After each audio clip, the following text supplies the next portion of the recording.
Hello viewers, welcome you all to Economics Fundamentals. Now as far as the Indian economic development syllabus is concerned, what we are studying? We are studying the Indian economy on the eve of independence, under which we have completed the features of Indian economy under the British era, the agriculture sector, industrial sector, foreign trade and the demographic profile or the demographic status of Indian economy during the British era and on the eve of independence. Now it's time to move on towards the occupational structure of Indian economy during the British era. As we know that our economy was more or less agrarian economy. Almost 72.7% people were engaged in farming activity only. हमारी जो अर्थव्यवस्था थी वो British era में भी एक कृषि प्रधान अर्थव्यवस्था थी, जहां पर 72.7% जो जनसंख्या थी वो किसमें इन्वॉल्व थी? खेती में। जबकि आप ज़्यादातर एडवांस कंट्रीज़ को अगर देखें, लाइक अमेरिका, इंग्लैंड, जहाँ पर सिर्फ 2% पॉपुलेशन एग्रीकल्चर में इन्वॉल्व है, जापान जहाँ पर 12% है, जर्मनी जहाँ पर सिर्फ 4% है, तो अब आप इंडिया को उनसे कंपेयर कर सकते हैं। इसके अलावा जो हमारी एग्रीकल्चर इकोनॉमी है उसमें ये I have written the features of occupational structure. Agriculture the principal source of occupation, which I have told you right now. The next one is industry, an insignificant source of occupation. आप देखेंगे कि जो industrial sector है उसमें हमारा जो workforce है that was only 9%. So आप यहाँ पर इसको समझने की कोशिश करेंगे, only 9% of workforce was engaged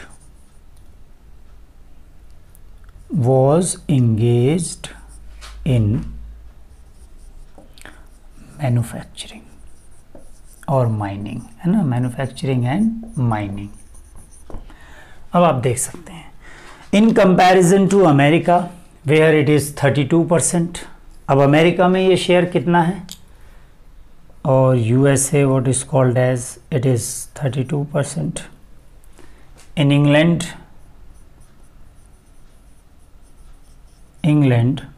it is 42%. Okay, so now we can see the difference from the most of the advanced countries to India. Okay, here makes the huge difference. और यहाँ पर जो अभी मैंने एग्रीकल्चर का बताया, nearly 72.7% जो population है ऑफ इंडिया वो इसमें एंगेज है। किसमें? एग्रीकल्चर में ड्यूरिंग ब्रिटिश एरा। अब यहाँ पर अभी जो इंडस्ट्री की बात कर रहे थे, an insignificant source of occupation, industries providing an insignificant source of occupation. Okay, so ये जैसे मैंने बताया 32% और US में है, इधर इंग्लैंड में 42% है और जापान का अगर हम देखें तो ये 39% है। तो इससे हमें पता चलता है कि इंडियन इकोनॉमी मोर और लेस एक बैकवर्ड इकोनॉमी ही रही। आगे है अनबैलेंस्ड ग्रोथ। देखिए बैलेंस्ड ग्रोथ क्या होती है, अगर आप ये छोड़ दें बैलेंस्ड ग्रोथ वो होती है जहां पर तीनों ही सेक्टर को लगभग बराबर जो है कंट्रीब्यूशन, थोड़ा बहुत कम ज़्यादा लेकिन लगभग बराबर कंट्रीब्यूशन उनका रहे GDP में। लेकिन हमारे यहाँ अनबैलेंस्ड ग्रोथ रही। क्यों? क्योंकि agriculture was the leading. Agriculture क्या था यहाँ पर? Agriculture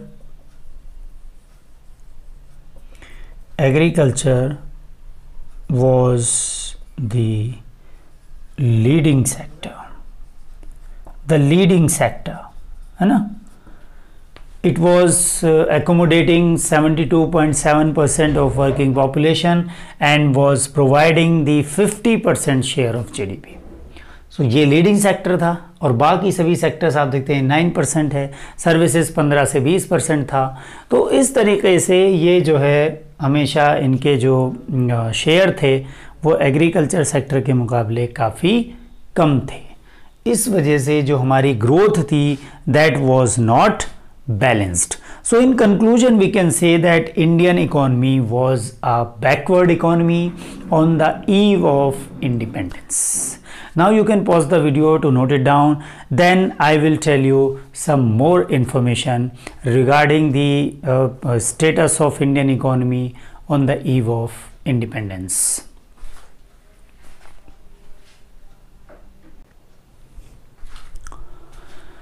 So learners, now we are talking about the infrastructure on the eve of independence. Infrastructure consists mainly two components, economic and social. Under the economic components we can put the means of communication. Under this we can put means of communication and means of transport,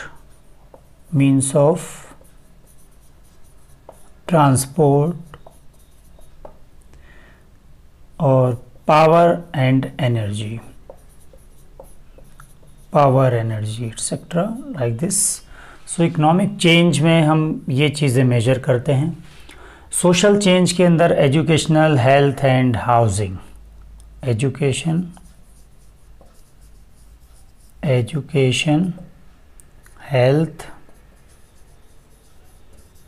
health and housing.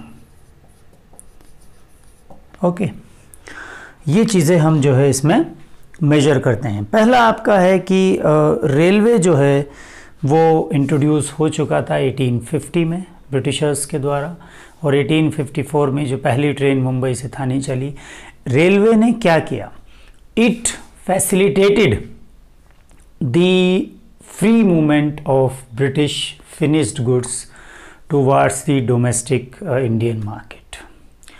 जैसा कि आप लोग जानते हैं कि Britishers ने भारत को एक रॉ मटेरियल सप्लायर बना दिया था और इम्पोर्टर बना दिया था फिनिश्ड प्रोडक्ट्स का जो ब्रिटेन से आते थे, क्योंकि वो ड्यूटी फ्री होते थे और इधर से जो एक्सपोर्ट होता था रॉ मटेरियल वो ड्यूटी फ्री होता था. सिस्टमेटिकली उन्होंने हमारी हैंडीक्राफ्ट इंडस्ट्री को बर्बाद कर दिया था. ये हम कर चुके हैं. किस तरह से? हैवी टैक्सेस लगा करके एक्सपोर्ट्स पर फिनिश्ड प्रोडक्ट्स के. वहाँ से जो फिनिश्ड प्रोडक्ट्स आ रहा है दैट वाज ड्यूटी फ्री. अब रेलवे के इंट्रोडक्शन से क्या हुआ, उन्हें वो दूरगामी जो क्षेत्र थे, जो पुराने इलाके थे जहाँ पर अभी तक ब्रिटिश की पहुँच नहीं थी, अब वो वहाँ पर भी आसानी से उन्हें एक्सेस मिल गया. तो railway was developed for the expansion of domestic market for British finished products. इसी तरीके से ports were developed for providing the transportation facility for raw material exports. यानी जब इसमें क्या हुआ, रेलवे जो है, railway was developed to expand domestic market,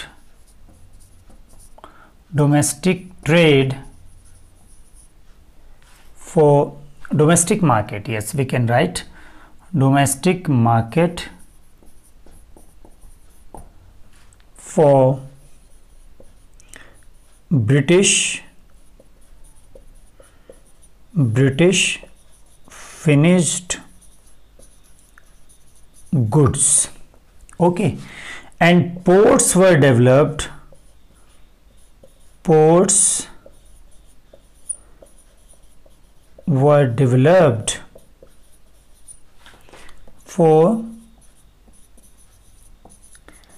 the exports of raw material. Okay, यानी रेलवे को इसलिए डेवलप किया था कि जो तैयार माल ब्रिटेन से आ रहा था वो दूर दूर इलाकों में भी सप्लाई किया जा सके और भारतीय बाज़ार को और ज़्यादा एक्सपेंड कर दे ब्रिटिश प्रोडक्ट्स के लिए। सिंपल है। जो पोर्ट्स हैं, बंदरगाह हैं, उन्हें क्यों डेवलप किया गया? जिससे कि जो सप्लाई हो रहा है रॉ मटेरियल भारत से दूसरे देशों के लिए वो आसानी से एक्सपोर्ट हो सके समुद्री मार्ग से। और इसी तरह से टेलीग्राम या पोस्टल सर्विसेज डेवलप की गई फॉर बेटर एडमिनिस्ट्रेशन, यानी एडमिनिस्ट्रेशन की एफिशिएंसी को बढ़ाने के लिए पोस्टल सर्विसेज और टेलीग्राफ सर्विसेज जो है वो डेवलप की गई थी। तो इस तरीके से उन्होंने जो इंडिया का गवर्नेंस है और इंडियन इकोनॉमी को बिल्कुल पूरी तरह से अपने हाथों में जकड़ लिया था। And they were exploiting our domestic economy for the benefit of British, for the benefit of Britain only. दूसरे क्या है, जो रोड्स थी, रोड्स को डेवलप किया जा रहा था किस लिए? ताकि एक हेल्पिंग हैंड हो सके कि भाई दूर दूर इलाकों से जहाँ रेलवे ट्रैक नहीं था, जहाँ पोर्ट्स की फैसिलिटी नहीं है, तो वहाँ से रोड्स की मदद से सामान ट्रांसपोर्ट हो करके, जैसे रॉ मटेरियल है वो रेलवे स्टेशन तक आ सके और फिर रेलवे की मदद से वो पोर्ट्स तक जा सके। तो इस तरह से चैनल्स बनाए जा रहे थे, है ना।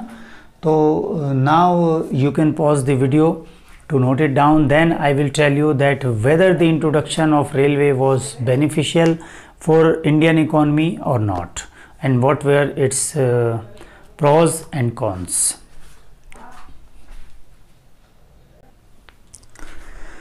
Well, as far as the contribution of Britishers is as far as the contribution of Britishers is concerned towards the Indian economy, so railway is considered one of the most significant contribution of them.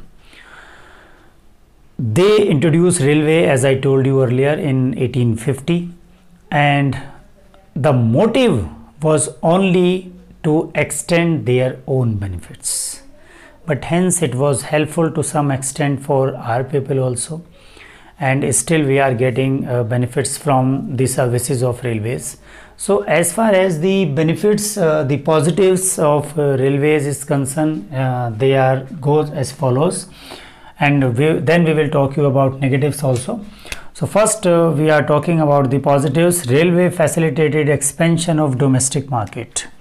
सबसे पहले जो railway ने किया वो जो हमारा घरेलू बाज़ार था उसे एक्सपेंड कर दिया ब्रिटिशर्स के लिए, क्योंकि अब वो उन इलाकों में भी अपने सामान को बेच सकते थे जहां पर पहले वो नहीं जा पाते थे।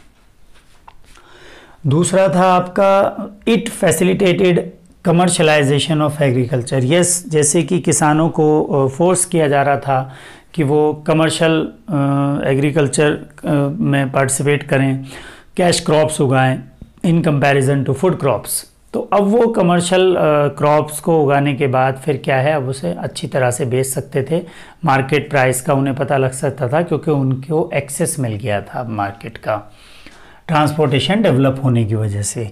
It enable people to break the barriers. इसने एक बहुत बड़ा काम किया जो सोशल और हमारी जो जोग्राफिकल इंटीग्रिटी थी उसमें एक बहुत बड़ा रोल अदा किया। अब लोग डिस्टेंट लैंड्स को विज़िट कर सकते थे, एक दूसरे की प्लेसेस में जा सकते थे, और इसने हमें कल्चरली यूनाइट किया। तो ये एक और रेलवे का बेनिफिट था। उसके बाद it help to control the spread of famines. मैंने आपको बताया था कि 1760 से लेकर के 1943 तक number of famines occurred when there was a time of British era.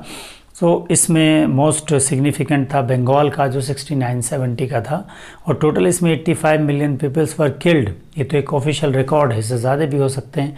8.5 crore लोग, अब आप सोच सकते हैं। और आज़ादी के बाद से अब तक लोग नहीं मरे हैं जब कभी फेमाइन आया है।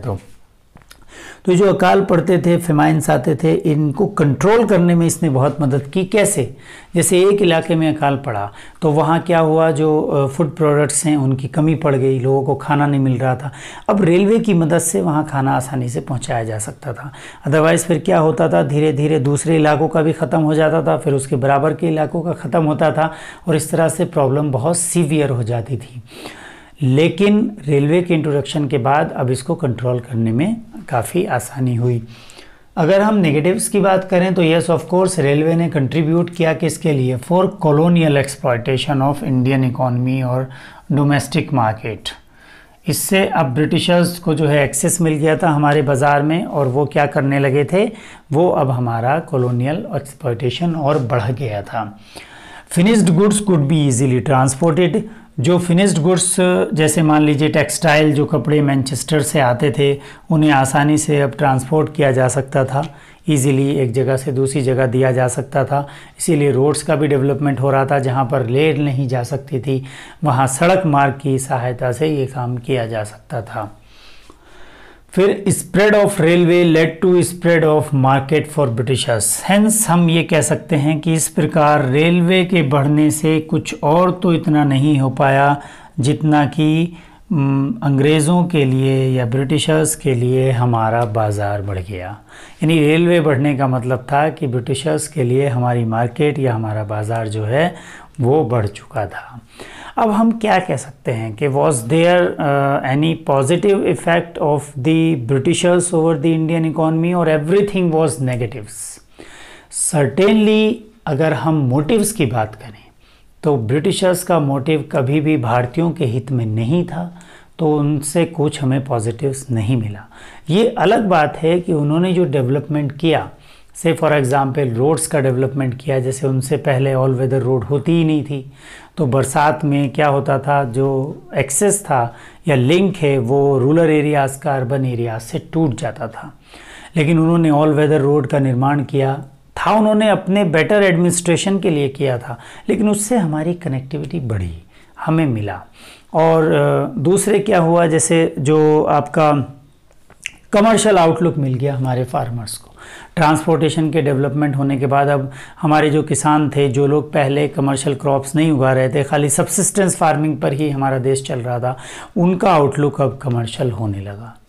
क्यों? क्योंकि उनकी जो क्रॉप्स हैं उन्हें मार्केट का एक्सेस मिल चुका था, वो ट्रांसपोर्टेशन की फैसिलिटी की मदद से आगे जा सकती थी। फिर क्या हुआ, न्यू अपॉर्चुनिटी जनरेट हो गई एम्प्लॉयमेंट की।